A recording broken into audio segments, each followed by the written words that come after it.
Alright guys. Zuckerberg put some absolute stank on Apple's Vision Pro headset shortly after it was released, and as much as I enjoyed watching it unfold, I think the Quest is the better product, period. what the heck, man? The Apple Vision Pro is likely the most capable consumer spatial computing device out there, unless there's some crazy enthusiast-level supercomputer headset Stony Tark was making in a cave somewhere. And that's just an objective truth. I take no pleasure in giving Apple that much credit, but since they dropped that absolute heater, the Quest 3's been looking, well, not great in comparison. Like, substantially less attractive in every regard aside from the price tag. It's got a lower resolution, worse pass-through, it's less powerful, and you can't even see my eyes when I'm wearing it. But listen, I'm pretty convinced Meta knew this Apple Store-shaped storm was coming. And since the release of the Vision Pro, they've been hard and consistently at work improving the experience on their family of devices, namely the Quest 3, which is probably a good call if they want to actually make money off of VR at some point. So today I'm going to go through the release notes for Quest updates to see what Meta's been at work cooking up to improve their experience since Apple dramatically raised the bar for quality and drove Zuck to growing this beard or something, I don't know. The first Quest update put out since the release of the Vision Pro was just 5 days after its launch during the week of February 7th, 2024. Meta probably already had a good chunk of this done before the Vision Pro even came out, but they waited to drop it because they don't want to look eager, maybe? Anyways, this was a big update. Supported Quest devices, which here means the Quest 2, Pro, and 3, not you! Go on, get! Received a new spatial video gallery to view those new fancy clips you can take on new iPhones and the Vision Pro. Yes, this is less than a week after the launch of the Vision Pro, and Meta already ripped off the ability to view spatial video. You can't take the video on Quest devices, but you can upload ones up to 20 minutes long now through the Quest mobile app as long as you have an iPhone. They were probably sitting on this one for a while though, since Apple launched the ability to record spatial video on the new iPhones back in December 2023. This update also gave us gamepad support, which was already a thing, but this time it's specifically for the Quest browser app. It almost kind of feels like a response to people using the Vision Pro for bed and couch gaming through Steam Link, and trying to tidy up what they have already going on along that route. I don't know, it just seems like a bit of a weird move to me, because you could already use Steam Link and cloud services like Game Pass through dedicated apps that were already on the Quest store. But in the release notes, Meta's specifically mentioning playing countless web-based games, so go nuts if that's your thing. Meta also works on a new simplified quick actions menu, which has improved pinch gestures on the Quest 3, which you're able to use just your hands to control, kind of like the Vision Pro, but a lot more clunky. So hey, whatever they can do to make it better is awesome. If you don't know, the Vision Pro is controlled by your line of sight, meaning whatever your eyes are looking at and focused on is what your would-be cursor is pointing at, and then you pinch your fingers together to select things. The Quest 3 has the same pinch gesture, but there's no eye tracking, so you have to move your hands around to select things still, and it feels more like you're using your hands to poorly emulate the controllers rather than something along the lines of Apple's hands-free controls. To Meta's credit though, they implemented some new intuitive menu control options to quickly navigate menus while using your hands as inputs. A quick pinch and release now opens the universal menu, and a pinch and hold recenters the headset view. As of this update, you can now scan 15 different rooms for customized mixed reality experience in the Quest 3, which is more than before evidently. The Vision Pro kind of nailed mixed reality by making it seamless with the real world, or at least that's how it feels where we are right now technologically. Maybe that statement won't hold up for very long, but it seems like Meta's trying to make up for the clunkier experience by letting you map your entire house out, and by proxy, potentially letting Zuck see where you sleep. To coincide with having all these new spaces for activities, Meta's improved their space recall too, which is the Quest 3's ability to remember previously set up spaces. Now, if the headset for some reason doesn't recognize immediately the space around you, it'll give you the option to have you look around the room again and rescan the area as a failsafe. They also improved the effectiveness of their point cloud anchors and added support for larger spaces while using the Quest 3, which pretty much just means Meta beefed up the tracking a little bit. Your Quest knows where the walls are better now, which Apple most likely pushed them to touch up because the Vision Pro freaking kills it with its tracking. The only time it doesn't work is when you're moving in a car, and with the Vision Pro you can put a screen somewhere in your house, walk away from it, and then when you come back later, it'll be in nearly the exact same place. It's crazy. Funniest thing I've ever seen. Meta also updated the Quest Link process, which is what lets you play PC VR games by connecting your Quest to your desktop. We're still on the same update, by the way. They did a little bit of brand identity management here too. They changed the name of the Oculus PC app to Meta Quest Link, which was very necessary. You can also access 120Hz refresh rate with certain compatible VR games for PC. If you have Auto Connect turned on, while your hardware to your PC, it'll automatically reconnect if something crashes. You can turn that on and off from your developer system settings, and there's also an official support for the 4000 series NVIDIA graphics cards now, and they fixed a couple bugs and battery efficiency issues too. It seems like Quest is trying to solidify themselves as the gaming headset, since Vision Pro doesn't play well with PC VR games since it ain't got no controllers, and that makes it pretty hard to play VR Minecraft. There's also been a little tidying up of some of the microphone features like party calls and audio-video synchronization too. I wouldn't know about any of that stuff though. I'm a cool guy with cool real friends who aren't online. I don't be talking to people in Gorilla Tag. I'd be taking that stuff very seriously. Meta also made natively live streaming to Facebook straight from the Quest possible and added the ability to see your YouTube live stream chat while fully immersed. This is something that, to my understanding, isn't something Apple's really focused on at all. We've been using the Vision Pro as a sort of first-person camera view for our live streams, and the only way that we can get it to work the way we want is via an Apple TV box hooked up to a capture card, so this is actually pretty cool to me. The last thing Meta added in February was the Meta Horizon Worlds portal, which is some pretty vague stuff that they say will make it easier to spend time with family and friends playing hit games like Super Rumble or tuning into concerts like Doja Cat. And that's some marketing buzzword garbage AI generated nonsense if you ask me. What does that even mean? This feels like a stretch to get people to use their Horizon Worlds, or maybe they had some kind of deal going on with Doja Cat and they needed to include it somewhere, and so this is where they threw it. I've also had a sneaking suspicion for a while now that Meta does not care that people aren't using the Horizon metaverse nonsense. I feel like they're just trying to quietly build up the service in the background until it's not possible to ignore them anymore, if that makes any sense. Like, it'll slowly get really good and then all of a sudden it'll get popular with young people and then everybody's gonna start loving it. Either that or it's just gonna be really annoying, like Edge or something.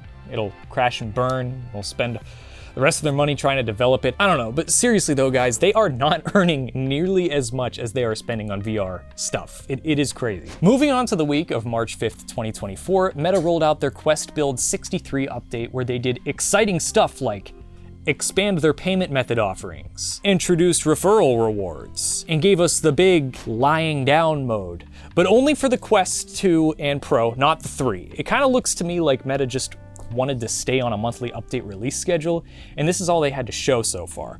Like, adding more ways to take your money hardly strikes me as a feature update. And the app referrals thing, just what?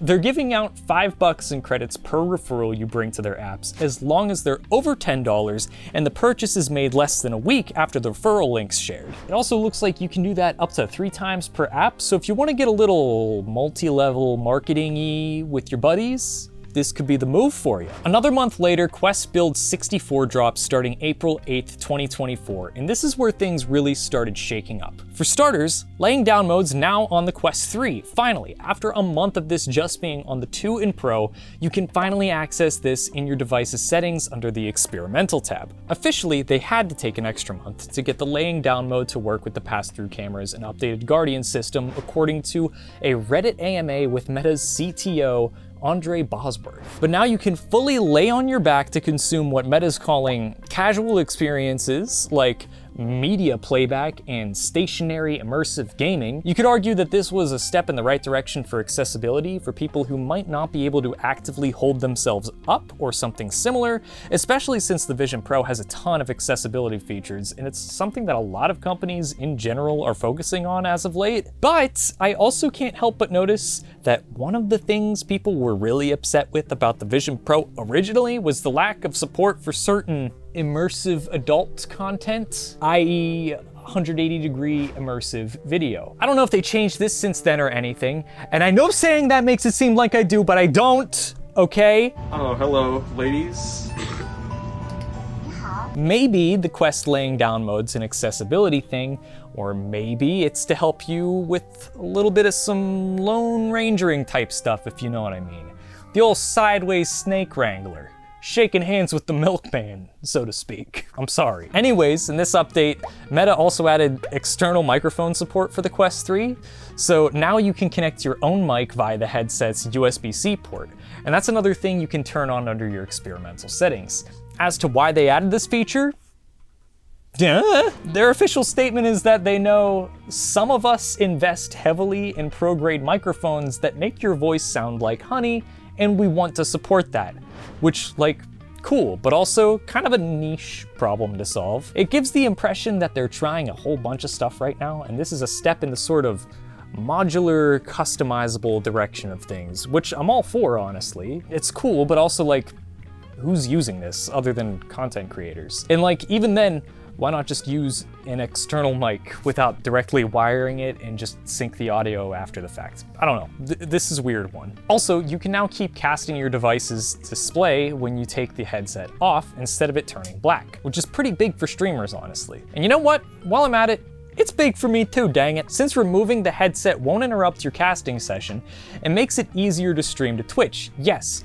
But it's also just another level of convenience that adds up with the other stuff they've been doing recently. Like, I personally like to use the streaming feature a decent amount with the Quest 3 in my phone screen. I'll screen share the Quest to the app on my iPhone and then AirPlay that feed to my living room TV when I have guests over and we're taking turns playing VR games so we can actively see what's going on with the person that's immersed. And this makes it way easier for me to troubleshoot when somebody doesn't exactly know what they're doing, jumps in because I can actually see what they're doing properly. Going along with convenience, if you're a Meta Horizon Worlds user, you can now join your friends in the metaverse as long as they're sharing their location with you. It's kind of like how it works on something like Steam or PlayStation Plus, which, like, whatever, yeah, I don't know who's actively using Horizon Worlds these days, but if you want to directly compare it to Apple's nonsense, then I could see this maybe being a response to the Vision Pro communication stuff, like the creepy FaceTime sleep paralysis demon avatars, and that new feature they have that lets multiple people walk around each other's space. It's kind of a stretch though. Finally, this last update added improved resolution and image quality to the Quest 3. And like, that's awesome. I'm glad they were able to make this stuff better.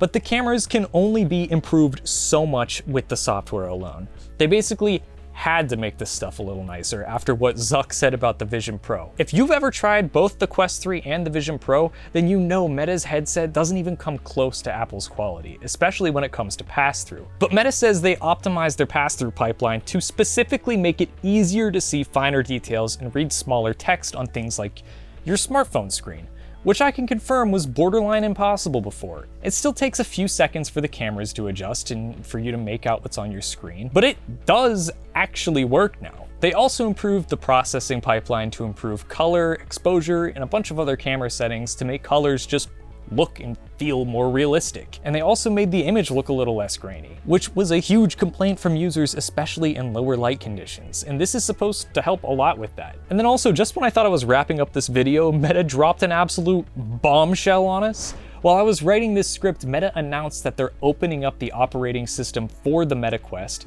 which is called Meta Horizon OS, just so you know, because I had no clue what it was called until now. But they're opening that up to third-party hardware makers. Kaboom! But they're opening that up to third-party hardware makers in what they're calling their open mixed reality ecosystem. Asus and Lenovo are officially working alongside Meta on new headsets. Asus is apparently focusing on an all-new performance gaming headset as part of their ROG lineup that can potentially be like their flagship gaming headset moving forwards or something. Maybe it could have like a cut down AR functionality to cut costs and compensate with a beefier GPU. And Lenovo is apparently going to draw on their experience of co-designing the Oculus Rift S, which was released in 2019 alongside the original Quest headset to build mixed reality devices for productivity, learning, and entertainment, which I could see being like less graphically capable, but having different feature sets as far as input methods and augmented reality capabilities.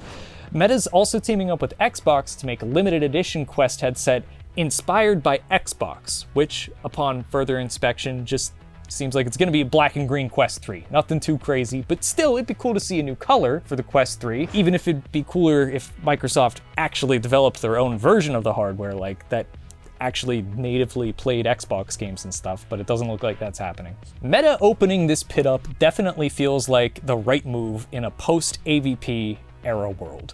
They're losing so much money and raw cost of building up this ecosystem, but if they can turn their platform into something like the Android of the VR world and rely on third parties to help with the hardware development side of things, I could see them actually having a dog in this fight in a couple more years down the line. If we could see different devices coming out that are significantly more affordable than the Vision Pro and could like do a specific set of things, but not necessarily all the stuff that Apple's device is capable of, and then there's a family of devices that altogether could replace the Vision Pro, that'd be really interesting to see. And if they could keep up the consistent updates that introduce useful and interesting features that go along with more specialized headsets, then maybe we won't need any of those adult Vision Pro videos after all.